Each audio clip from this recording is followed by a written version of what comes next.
Para continuar con nuestra serie de exposiciones en el Sermón del Monte, quiero por favor que vayan conmigo al Evangelio de Mateo, capítulo 6. Mateo, capítulo 6, vamos a leer los versículos 25 al 34, la porción del Sermón del Monte que estamos estudiando ya desde hace unos domingos. Por tanto os digo, no os afanéis por vuestra vida, qué habéis de comer o qué habéis de beber, ni por vuestro cuerpo, qué habéis de vestir. ¿No es la vida más que el alimento y el cuerpo más que el vestido? Mirad las aves del cielo, que no siembran, ni ciegan, ni recogen en graneros, y vuestro Padre Celestial las alimenta. ¿No valéis vosotros mucho más que ellas? ¿Y quién de vosotros podrá, por mucho que se afane, añadir a su estatura un codo? Y por el vestido, ¿por qué os afanáis? Considerad los lirios del campo, cómo crecen, no trabajan, ni hilan. Pero os digo que ni aun Salomón, con toda su gloria, se vistió así como uno de ellos. Y si la hierba del campo que hoy es, y mañana se echa en el horno, Dios la viste así, ¿no hará mucho más a vosotros, hombres de poca fe? No os afanéis, pues, diciendo que comeremos, o que beberemos, o que vestiremos, porque los gentiles buscan todas estas cosas, pero vuestro Padre Celestial sabe que tenéis necesidad de todas estas cosas. Mas buscad primeramente el reino de Dios y su justicia, y todas estas cosas os serán añadidas. Así que no os afanéis por el día de mañana, porque el día de mañana traerá su afán. Basta a cada día su propio mal. Una de las palabras más típicas de nuestra generación, de nuestro tiempo, heredada del idioma inglés, pero que ya se ha hecho parte integral de nuestras conversaciones, es la palabra estrés. Estrés. Y aún hasta hemos castellanizado algunos derivantes. Esto es estresante. Estoy estresado. La palabra estrés es una de las palabras más típicas de nuestra generación. Esta palabra puede ser traducida al castellano como tensión, pero es indudable que abarca mucho más que tensión. Podríamos decir que el estrés incluye también el agobio, el afán, la ansiedad. Puede ser producido por una carga excesiva de trabajo, pero sobre todo cuando viene mezclada con una preocupación excesiva por las cosas relacionadas con el trabajo o con cualquier otra cosa. Hoy día los médicos están cada vez más interesados en los diferentes males y enfermedades producidos por el estrés. A cada rato uno va a chequearse y le dice, eso puede ser estrés.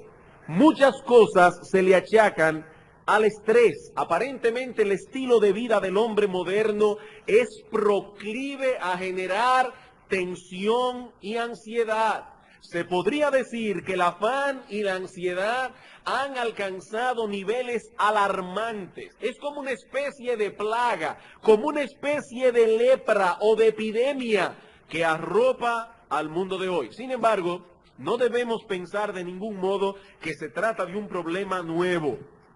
Los judíos que vivían en el tiempo de nuestro Señor Jesucristo no conocían la palabra estrés, pero seguramente que conocían el concepto.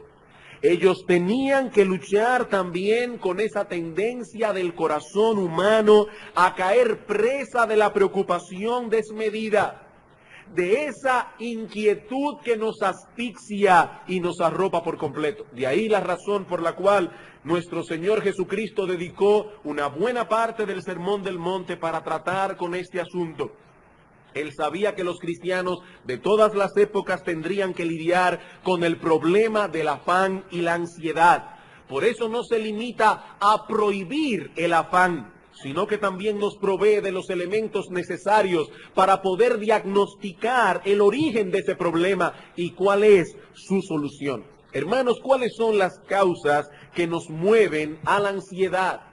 ¿Bajo qué condiciones somos presa de ese mal? Bueno, la semana pasada nosotros consideramos 3 causas. En la mañana de hoy consideraremos una 4ª causa. Dijimos que somos presa del afán y la ansiedad.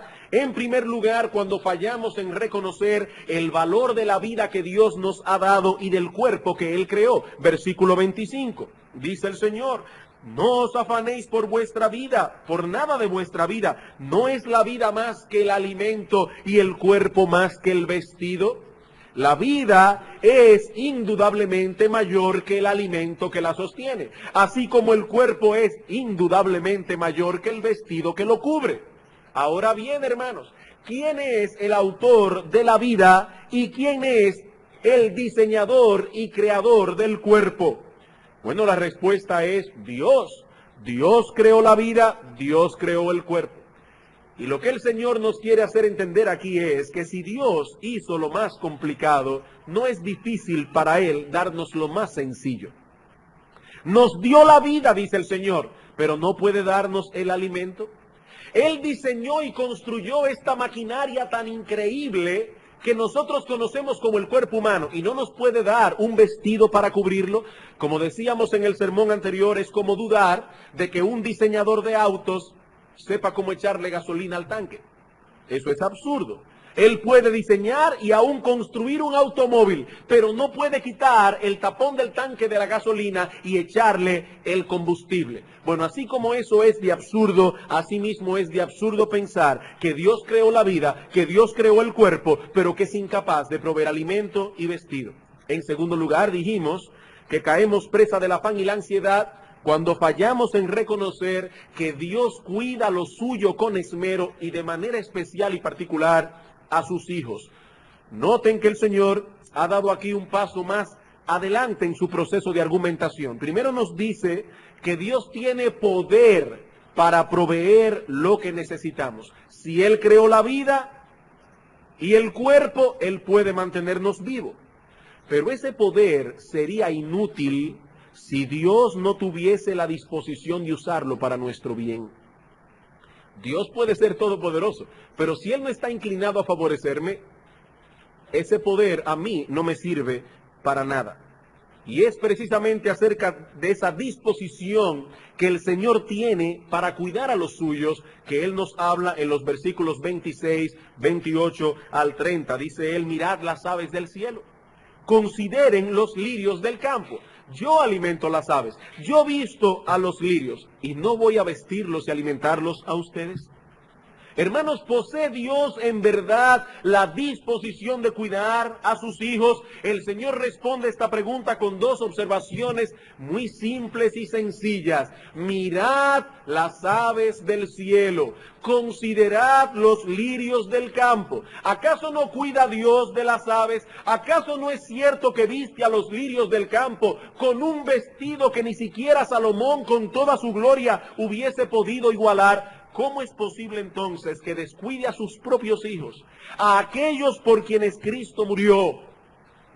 Dijimos la vez pasada que las aves no tienen estrés.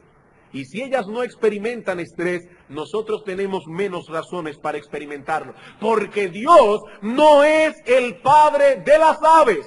Él es nuestro Padre. ¿Cómo podríamos concebir que nuestro Padre Celestial está más interesado en alimentar aves y en vestir flores que en proveer a sus hijos lo que ellos necesitan? Hermanos, ¿cuál es el concepto que tenemos de la paternidad de Dios? ¿Qué clase de Padre creemos nosotros que tenemos? Hermanos amados, el estar ansiosos es un pecado. El estar ansiosos es un pecado, no solo porque es una violación al mandato expreso de nuestro Señor Jesucristo, sino también porque es una afrenta a la sabiduría, a la bondad y el poder de nuestro Dios. Y finalmente vimos la vez pasada que somos presa de la ansiedad cuando fallamos en reconocer que la ansiedad es inútil e improductiva. Versículo 27, ¿quién de vosotros podrá, por mucho que se afane, añadir a su estatura un codo? O como lo tradujimos la vez pasada, ¿quién podrá extender su vida, aunque sea una hora, por más que se afane? Hermanos, nada se logra en ponernos ansiosos, excepto el hacernos la vida miserable. Alguien resumió todo esto que hemos visto en tres cosas. La ansiedad es innecesaria, la ansiedad no tiene sentido, la ansiedad es inútil. Innecesaria porque el Dios que creó la vida puede también sostenerla. No tiene sentido porque en su providencia nos enseña que Él cuida de los suyos, aún de criaturas inferiores que nosotros. e inútil porque nada logramos con ella.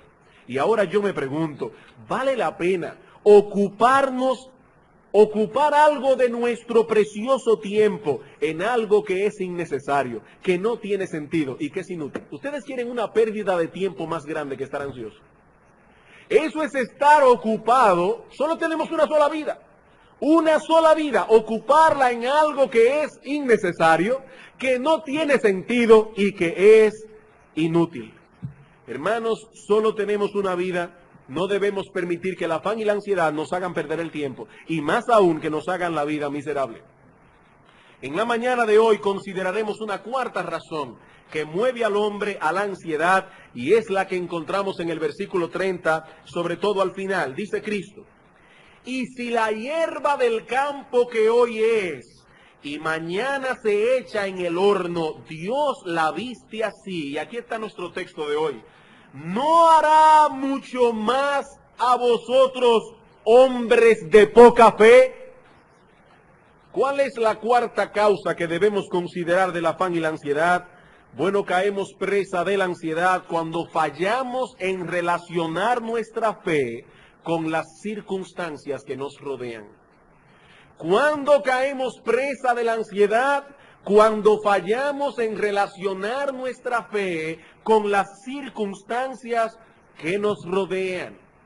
El Señor, en cierto modo, hace un resumen aquí de cuanto ha venido diciendo acerca de este problema de la ansiedad, reduciéndolo todo a una causa final: la poca fe.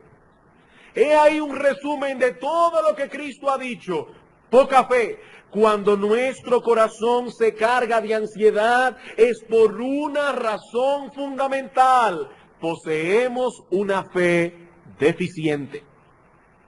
¿Quiénes son los que están ansiosos por la comida y por el vestido, aun a pesar de que saben que Dios alimenta las aves y viste los lirios? El texto los señala claramente: ¿no hará mucho más a vosotros, hombres de poca fe? Es como si el Señor por un momento se abstrajera de la multitud que lo escuchaba en ese día y se dirigiera a un grupo específico de oyentes. Allí había una multitud, pero repentinamente Cristo se abstrae y se dirige a un grupo específico de esa multitud: los de poca fe. Ahora es importante notar que estas personas a las que Cristo señala en el texto no eran incrédulas. No. Las personas que Cristo señala aquí son creyentes, son hijos de Dios. El Señor no los acusa de no tener fe. No, esa no es la acusación, sino de tener poca fe. Una fe inadecuada para enfrentar circunstancias adversas. Hermanos, no es la mucha fe la que salva. O mejor dicho, Cristo no nos salva a través de una gran fe, sino a través de la fe, sea pequeña, sea grande. No es la mucha fe la que salva, es Cristo por medio de la fe, no importa qué tan grande sea la fe. Aquí Cristo está hablando de creyentes. Solo una persona salva puede ser culpable de tener poca fe. Los inconversos no tienen fe, ellos son simplemente incrédulos. Pero estos a quienes Cristo señala en el texto tienen fe, aunque sea poca. Las personas que se describen aquí pueden con todo derecho invocar a Dios por Padre. El Señor no tiene reparo en decirles: vuestro Padre Celestial sabe vuestra necesidad. Vuestro Padre Celestial alimenta las aves. Vuestro Padre Celestial viste a los lirios. Indudablemente, el Señor se está dirigiendo a todos aquellos que por medio de la fe en Cristo han venido a ser hijos de Dios. Muchos hoy día proclaman que Dios es el Padre de todos los hombres. Ayer fueron unas personas a evangelizarme a mi casa. Y yo le decía: mire, yo soy cristiano. Y cuando le dije que era cristiano, me miraron con un poco de asombro y me dijeron: ¿pero evangélico? Digo: sí, evangélico. Y me dijeron: bueno, no importa, Dios ama a todos por igual. Todos somos hijos de Dios. No todos somos hijos de Dios. La Biblia no enseña tal cosa. La Biblia establece una clara diferencia entre aquellos que son hijos de Dios y los que no lo son. En una ocasión Martin Luther King, aquel famoso líder norteamericano, defensor de los derechos civiles, afirmó en uno de sus discursos que la razón por la cual los fariseos llevaron a Cristo a la cruz es porque no pudieron soportar su doctrina de que todos los hombres son hijos de Dios. En otras palabras, según Luther King, Cristo fue crucificado porque los fariseos, en su concepción tan estrecha de la religión, no pudieron soportar el universalismo del Señor en su enseñanza. Y ahora yo me pregunto, ¿realmente fue así? No, hermanos. Independientemente de la causa que Luther King defendió, podemos decir sin ambajes que en este punto estaba completa y totalmente equivocado.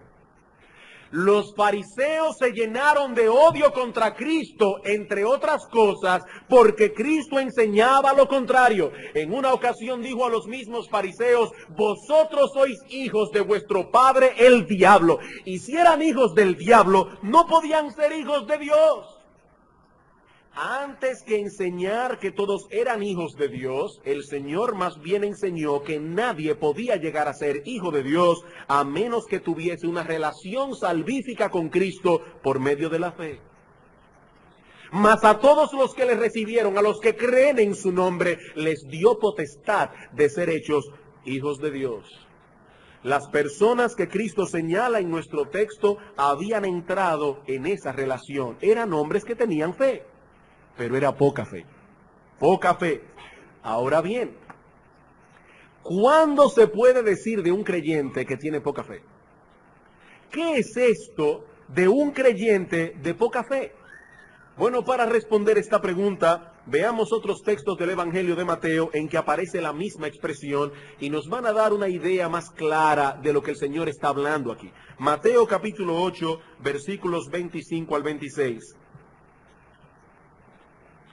Mateo capítulo 8, versículos 25 al 26. Aquí encontramos al Señor Jesucristo con sus discípulos cruzando el mar de Galilea y repentinamente se arma una tempestad. El agua comienza a meterse en la barca está a punto de hundirse y nuestro Señor Jesucristo estaba tan cansado que estaba plácidamente dormido en el cabezal de la barca.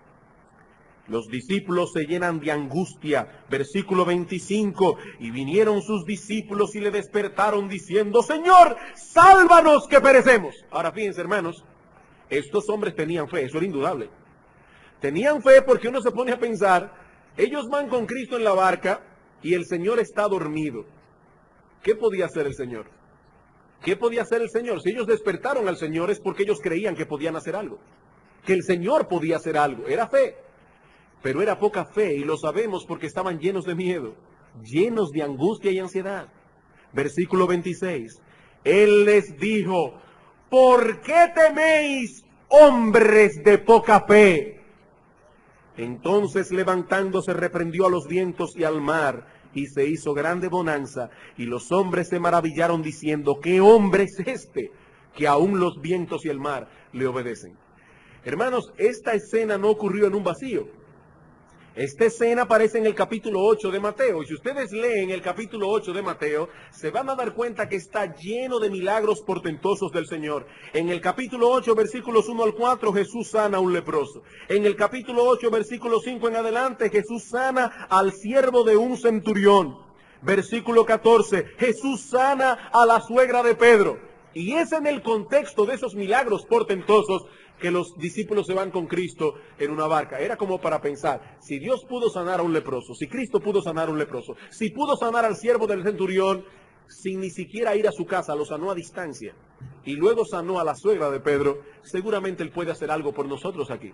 Pero no, se llenaron de temor, y Cristo los acusó de tener poca fe. Mateo capítulo 14, versículo 31. Aquí tenemos al apóstol Pedro. Una vez más están en medio del mar. Jesucristo ha venido caminando por encima de las aguas. Y Pedro le dice al Señor, ¿puedo yo también caminar por encima de las aguas? Cristo le dice, ven, camina Pedro. Pedro se baja de las aguas y comienza a caminar, pero repentinamente quita sus ojos del Señor y dice que comenzó a ver al fuerte viento y las olas y comenzó a hundirse y gritó, Señor, sálvame que perezco. Y en el versículo 31, al momento Jesús, extendiendo la mano, asió de él y le dijo, hombre de poca fe, ¿por qué dudaste?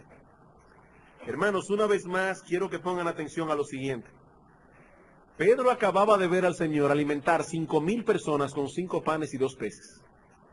Luego Cristo los despide, ellos se van en la barca y ahora Pedro ve que el Señor ha caminado, según el apóstol Juan, 4 o 5 kilómetros caminando por encima de las aguas. Pero en ese momento no pudo creer que Cristo era capaz de sostenerlo caminando por encima de las aguas a él mismo. Hombre de poca fe, ¿por qué dudaste? Mateo capítulo 16, versículos 6 al 10.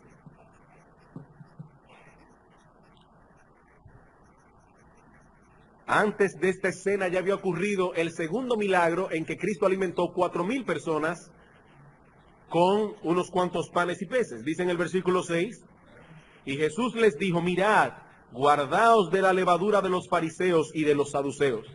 Y ellos pensaban dentro de sí diciendo, esto dice porque no trajimos pan. Y extendiéndolo Jesús les dijo, ¿por qué pensáis dentro de vosotros, hombres de poca fe, que no tenéis pan? Yo estoy aquí con ustedes. ¿Por qué piensan que no tienen pan?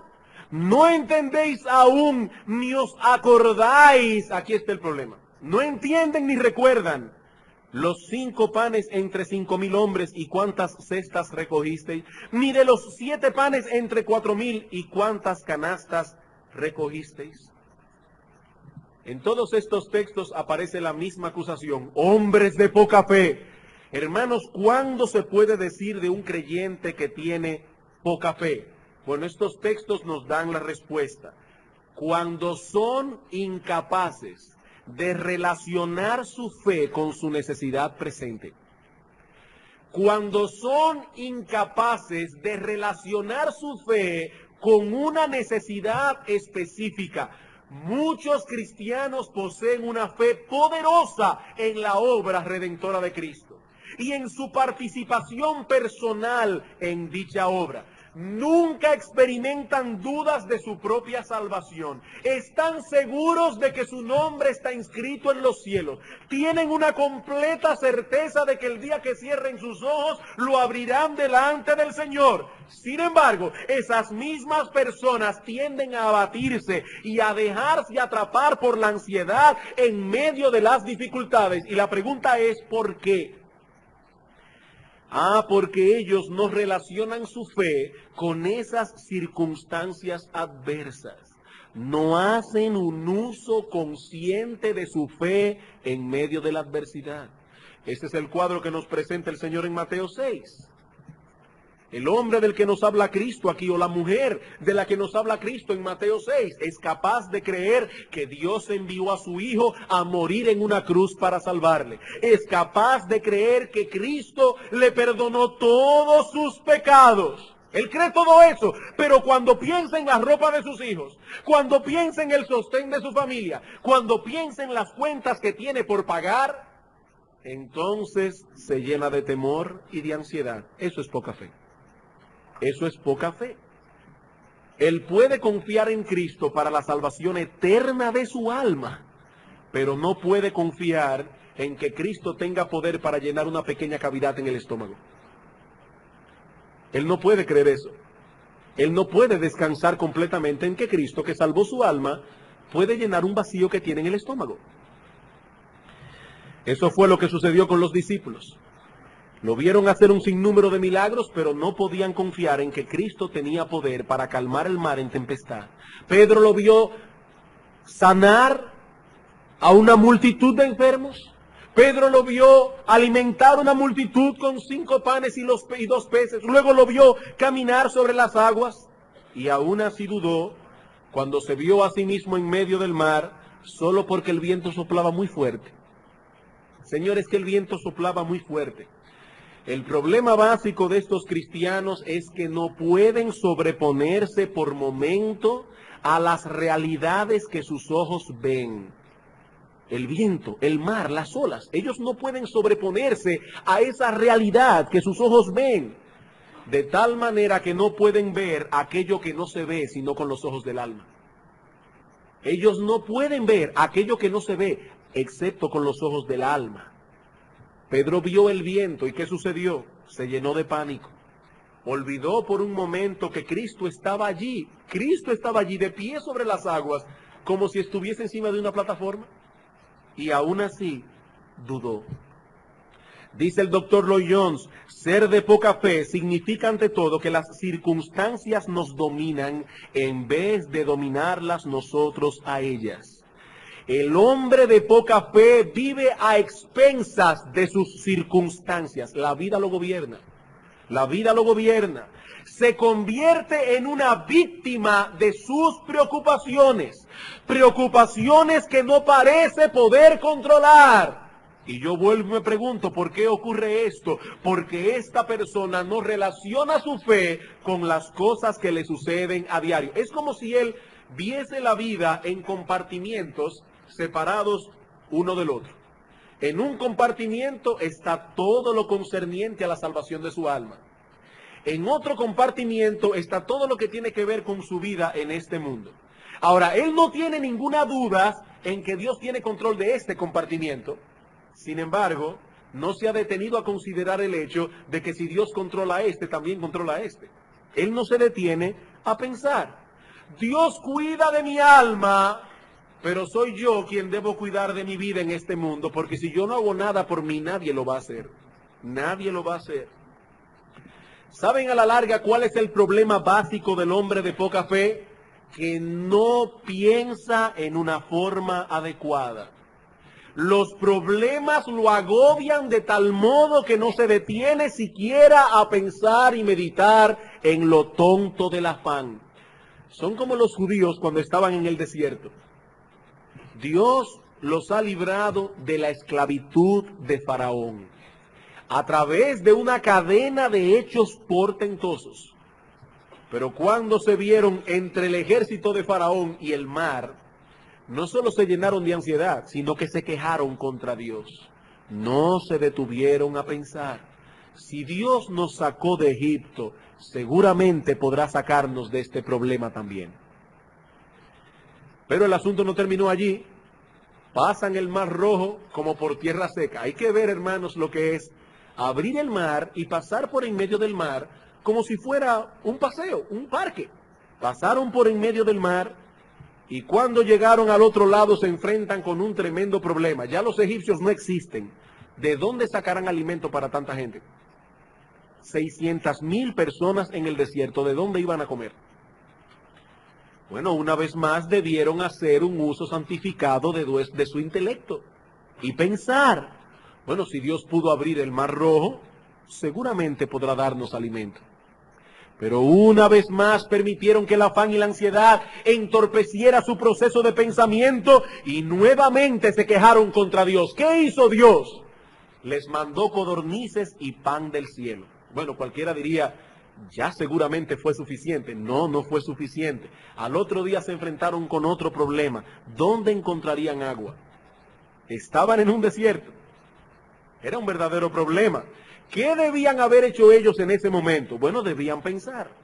Si Dios nos sacó de Egipto, abrió el Mar Rojo en dos, nos dio carne y pan, ¿será difícil para Él darnos agua? Por supuesto que no. Si Dios proveyó una cosa, seguramente podrá proveer la otra. Pero no lo pensaron así, ni siquiera se detuvieron a pensar. Hermanos, el gran problema del hombre que tiene poca fe es este. Es un hombre irreflexivo, es un hombre que no medita, no se detiene a pensar. Fe, según la enseñanza de nuestro Señor en este párrafo, es primordialmente pensar. Y el problema básico del hombre de poca fe es que no piensa. Él permite que las circunstancias lo intimiden. La vida viene con un garrote en la mano, nos golpea en la cabeza y nos volvemos incapaces de pensar. Nos sentimos impotentes y derrotados. Y la forma de evitarlo, según nuestro Señor, es pensar. Pensar. Y más adelante añade, el problema de la persona de poca fe es que en lugar de controlar su propio pensamiento, ese pensamiento está controlado por otra cosa, las circunstancias adversas. Y como suele decirse, va dando vueltas en círculos. Esa es la esencia de la preocupación. La esencia de la preocupación. ¿Y qué va a pasar conmigo ahora? ¿Y cómo voy a resolver este problema? ¿Y cómo podré enfrentar esto o aquello? Hermanos, eso no es pensar en una forma cristiana. Eso es caer derrotado ante las dificultades de la vida como quien no tiene a nadie a quien acudir. En otras palabras, eso es pensar como piensa un pagano. Eso es pensar como piensa un pagano. Vean el capítulo 6 otra vez de Mateo. Mateo capítulo 6, versículo 31 y 32. No os afanéis pues diciendo qué comeremos, o qué beberemos, o qué vestiremos, porque los gentiles, es decir, los paganos que no conocen al verdadero Dios, los gentiles buscan todas estas cosas, pero vuestro Padre Celestial sabe que tenéis necesidad de todas estas cosas. Pastor, ¿y cuál es el problema de que yo busque comida, bebida y vestido? No hay ningún problema. Yo debo en una forma diligente y responsable buscar todo aquello que es necesario para mi propio sostén y el de mi familia. Eso es lo que todo hombre debe hacer. Pero los gentiles o los paganos no se limitan a buscar esas cosas en una forma diligente y responsable. La palabra que Reina Valera traduce aquí como buscar es una palabra griega compuesta que significa buscar afanosamente. El hombre pagano hace de la búsqueda de esas cosas el todo de su existencia. Estas personas no conocen a Dios y como no lo conocen viven sin esperanza. Pablo describe a los paganos en su carta a los Efesios como personas que viven sin esperanza y sin Dios en el mundo. Cuando algo ocurre no tienen a nadie a quien acudir, no tienen a nadie en quien descansar y por eso se afanan. Leí en estos días algo que me causó mucha gracia. Una persona que vivía preocupada, muy preocupada todo el tiempo, de repente se encuentra con un amigo y lo ve muy tranquilo y dice, fulano, ven acá, pero tú sí has cambiado. Tú siempre vives con un rostro preocupado y hoy estás como una Pascua. Dice, es que ya yo resolví mi problema, yo encontré una persona que se preocupara por mí. ¿Y cómo es eso? Bueno, yo contraté un individuo, lo contraté para que se preocupara por mí. ¿Y cuánto le pagas por eso? Bueno, él me cobra 10,000 pesos a la semana. ¿Y de dónde vas a sacar el dinero para pagarle 10,000 pesos a la semana? Dice, no, de eso se preocupará él. Él se preocupa por mí, yo no me preocupo por nada. Hermanos, eso parece un chiste, pero la verdad es que nosotros tenemos una persona que se preocupa por nosotros. Nosotros tenemos a alguien que ha decidido preocuparse por mí. ¿Acaso no dice Dios en Primera de Pedro capítulo 5, echen su ansiedad sobre mí, que yo tengo cuidado de vosotros? Él tiene cuidado de nosotros y nosotros no tenemos que pagarle un solo centavo. Pero el pagano no tiene quien se preocupe por él. Por eso se deja arropar por el afán y la ansiedad. Hermano amado, la próxima vez que el afán intente abrirse paso en tu corazón, recuerda esto: si te dejas dominar por él, estás actuando como un pagano.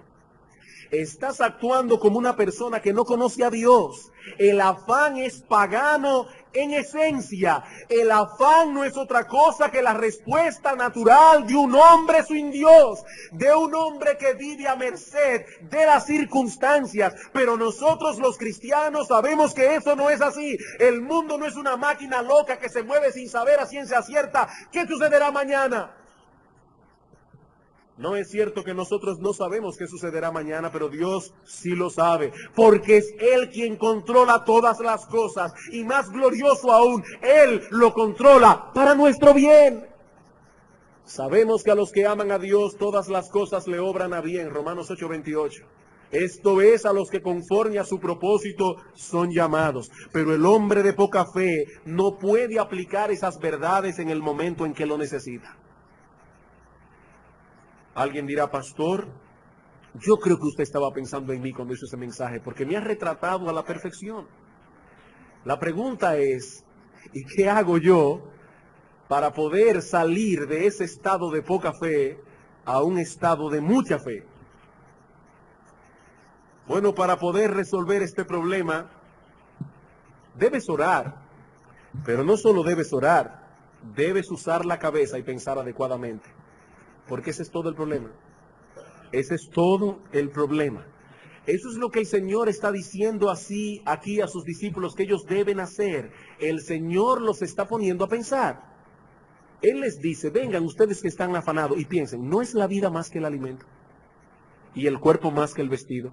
¿Qué es lo que Él quiere? Que piensen. Ven acá, hijo mío, tú que estás afanado. ¿Dios alimenta a las aves? Sí. ¿Dios viste a los lirios del campo? Sí. ¿Y por qué tú piensas que no te puede cuidar a ti? ¿Que no te puede alimentar a ti? O piensa, ¿qué vas a lograr con ponerte ansioso si no puedes añadir a tu estatura un codo por más que te afanes? Cristo quiere ponerlos a pensar. He ahí, hermanos, la solución al problema de la ansiedad. Detente a pensar, piensa correctamente en el valor de la vida que Dios te ha dado, en la forma en que Dios cuida de su creación, pero sobre todo en la forma en que cuida de sus hijos. Mateo 6:32 dice, los gentiles buscan todas estas cosas, pero vuestro Padre Celestial sabe que tenéis necesidad de todas esas cosas. Hermano mío, considera el carácter de Dios.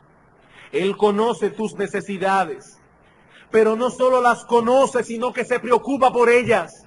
Y no solo las conoce y se preocupa, sino que también tiene poder para suplir para todas tus necesidades. Hermano, medita en estas cosas. ¿No cuidó Él de su pueblo durante 40 años cuando estaban en medio de un desierto? ¿Por qué piensas que Él no puede o que no quiere cuidarte a ti?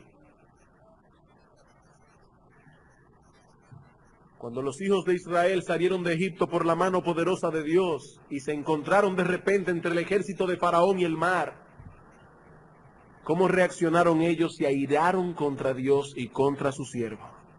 Se airaron y aún pensaron mal de Dios. Fue para eso que Dios nos sacó de Egipto, para matarnos en el desierto. Hermanos, qué visión más terrible y distorsionada de Dios. Eso es como un individuo que hace lo imposible por sacar a un preso que se encuentra condenado a cadena perpetua en la prisión de Alcatraz, en una isla, hace lo imposible por sacarlo de allí y después que lo liberta, lo echa en el mar para que se lo coman los tiburones. Dios envió a su Hijo al mundo a morir por nuestros pecados, a librarnos de la condenación eterna. Pero nosotros creemos que Él es capaz de habernos libertado para luego dejarnos morir de hambre. Nos libertó para luego dejarnos morir de hambre.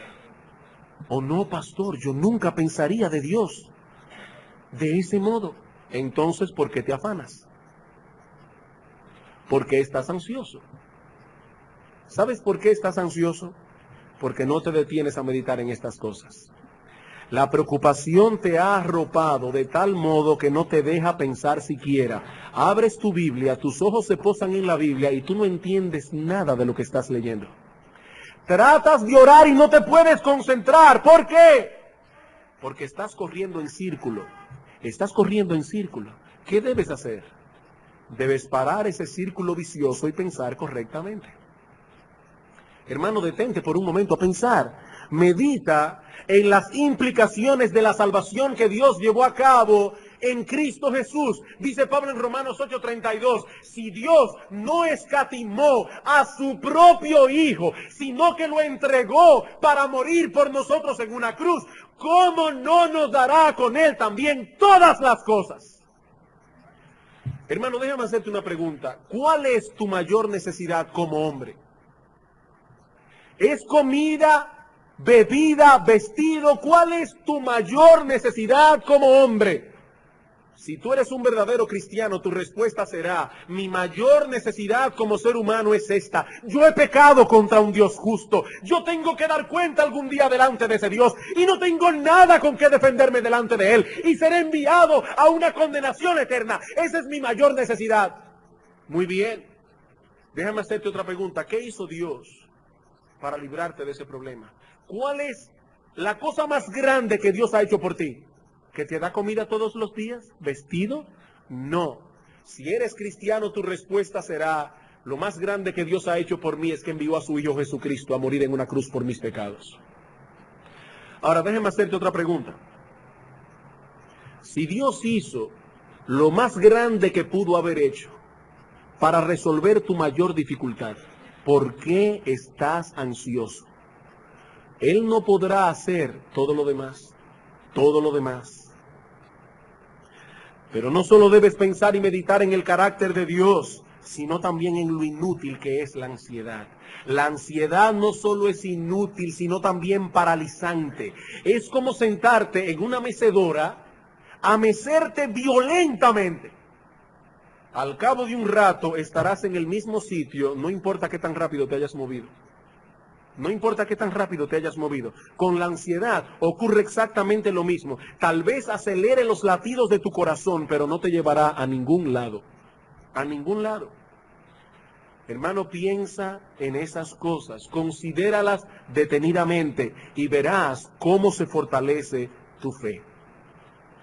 No es que el hombre que tiene una fe grande nunca siente temor. No, no piense en eso. No. El temor es usualmente el primer sentimiento que sale a flote cuando estamos en medio de cualquier dificultad. Lo que distingue al hombre de mucha fe del hombre de poca fe es que el hombre de mucha fe sabe acallar su alma con argumentos bíblicos. Sabe acallar la voz de su alma con argumentos bíblicos. Eso fue lo que hizo David en el Salmo 56:3. En el día que temo, yo en ti confío.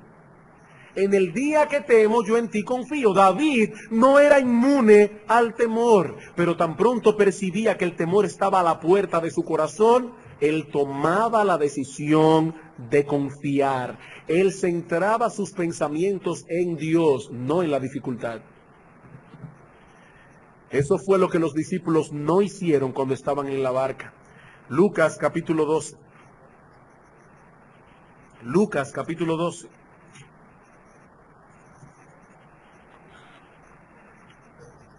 Versículo 22. Perdón, no, Lucas capítulo 8. Y providencialmente el texto que íbamos a leer tenía que ver con el afán y la ansiedad, pero ese no es el texto. Versículo 22. Aconteció un día que entró en una barca con sus discípulos y les dijo: pasemos al otro lado del lago, y partieron. Pero mientras navegaban, él se durmió y se desencadenó una tempestad de viento en el lago, y se anegaban y peligraban. Y vinieron a él y le despertaron diciendo: Maestro, maestro, que perecemos. En el Evangelio de Mateo dice: Maestro, ¿no te da cuidado de nosotros que perecemos? Despertando él, reprendió al viento y a las olas, y cesaron, y se hizo bonanza, y les dijo: ¿dónde está vuestra fe? Hermanos, escuchen esta pregunta. ¿Dónde está vuestra fe? Ustedes tienen fe. ¿Qué hicieron con ella? ¿Por qué no aplicasteis vuestra fe a esta circunstancia en particular? Hermanos, no es suficiente que tengamos fe. Si queremos librarnos del afán y la ansiedad, tenemos que aplicar dicha fe a las diversas circunstancias de la vida. Y a medida que hagamos eso, nuestra fe se fortalece, se acrecienta. Las pruebas son el gimnasio en que el creyente ejercita su fe. Si no tuviésemos ninguna prueba, siempre tendríamos una fe débil. Los grandes hombres de fe son aquellos que la han ejercitado en medio de las circunstancias adversas de la vida. Es el hombre que se ve metido en un problema y dice: estoy en medio de un gran problema. No voy a ser utópico, no voy a ser escapista, estoy en medio de un gran problema y no veo ninguna solución a la mano. Pero Dios conoce mi situación y más aún Él se preocupa por mí y más aún Él tiene poder para librarme de esto. Y si todo eso es verdad, ¿por qué te abates, oh alma mía? ¿Y por qué te turbas dentro de mí? Espera en Dios. Así es que debe pensar un cristiano. Y el que no piensa así está pensando como un pagano. Está pensando como un pagano. Hermano, Suena muy bien decir la ansiedad es un pecado, pero debemos pedir al Señor que abra nuestra conciencia para que sepamos llevar a Dios en arrepentimiento ese pecado. Estar ansioso es un pecado. Es un pecado. Un pecado que debemos confesar delante de Dios, como cualquier otro pecado. Cuando Cristo iba camino a la casa de Jairo para sanar a su hijita enferma, los evangelios cuentan que algunos hombres se adelantaron y se encontraron con ellos para decirle: Jairo, tu hija ha muerto. Jairo, tu hija ha muerto. Y yo supongo que Cristo, con sus ojos como llamas de fuego, pudo ver dentro del corazón de este padre que estaba comenzando a llenarse de ansiedad y de inquietud. ¿Saben qué le dijo Cristo? No temas, cree solamente. No temas, cree solamente. Ejerce tu fe. Ejerce tu fe. Si Cristo podía sanarla, también podía resucitarla. En el día que temo, yo en ti confío. Sí, hermanos, debemos orar al Señor que aumente nuestra fe, pero no debemos limitarnos a orar. Debemos pensar, o para ser más preciso, debemos pensar como cristianos. Solo así podremos librarnos del afán y la ansiedad. Para concluir en esta mañana, quisiera hacer una última observación. Brevemente, ya hemos visto cuáles son las causas que originan el afán y la ansiedad. Y hemos visto en cierto modo cómo puede un cristiano lidiar con esas causas. Y al contemplar este material como un todo, se hace palpable y evidente el hecho de que solo un verdadero hijo de Dios puede tener victoria genuina y perdurable sobre ese mal. Solo un verdadero hijo de Dios puede tener victoria perdurable sobre ese mal. Ay, pastor, pero yo conozco muchos inconversos que viven muy tranquilos. Mira, hermano, un inconverso puede ser un indolente y no preocuparse por nada, pero eso no es una victoria, eso es una tragedia. Nunca la indolencia es una virtud. Nunca veamos la indolencia como una virtud. Pero aquí no estamos hablando de ser indolentes. Aquí tenemos a un individuo que no toma la vida a la ligera, que se preocupa incluso por cosas que los demás no se preocupan. Y sin embargo el cristiano tiene la capacidad de mantener esa preocupación en sus límites propios para que no lleguen más lejos de donde deben llegar. El Hijo de Dios puede echar mano de la paternidad de Dios, de las promesas de Dios, del carácter de Dios. Pero ¿qué puede hacer un hombre que no tiene a Dios por padre, sino más bien como su juez, y que algún día tendrá que presentarse delante de él para escuchar el veredicto? Es: huid delante de mí, malditos, al fuego eterno preparado para el diablo y sus ángeles. ¿Cómo puede ese hombre librarse del afán y la ansiedad? Un hombre que no tiene acceso al trono de la gracia para clamar allí a Dios que tenga misericordia de él. ¿Cómo puede luchar con el afán y la ansiedad? Y ahora, mi amigo, yo te pregunto, tú que estás aquí en esta mañana, ¿puedes tú decir con certeza que el Dios que se nos revela en su palabra es tu Padre? Mi amigo, Él no será tu Padre simplemente porque tú digas que lo es. El Dios de la Biblia solo es el Padre de aquellos que se han arrepentido de sus pecados y han puesto toda su confianza en Cristo para salvación. Como dice Pablo en Gálatas 3:26, somos hijos de Dios por medio de la fe en Cristo Jesús. O el texto que citamos hace un momento en Juan 1:12, más a todos los que le recibieron, a los que creen en el nombre de Cristo, les dio potestad, el derecho de ser hechos hijos de Dios, los cuales no son engendrados de voluntad de carne, ni de voluntad de sangre, ni de voluntad de varón, sino de Dios. Es Dios quien concede esa potestad y ese derecho de ser llamados hijos de Dios. Es Él quien nos adopta por medio de la fe. Mi amigo, ¿sabes lo que la Biblia dice acerca de esa fe? Que es un regalo de Dios. Es un regalo de Dios. Es Dios quien nos concede el que podamos creer. ¿Qué debes hacer tú? Ve a Él clamando por misericordia. Pídele a Él que te conceda el don de la fe. Aún confiesa tu incredulidad. porque Él ha prometido no desechar a nadie que clame a Él con sinceridad de corazón. Mi amigo, aunque tus pecados fueren como la grana, como la nieve serán emblanquecidos, porque la sangre de Cristo limpiará a todos aquellos que depositan su fe en Él para salvación. Vamos a orar.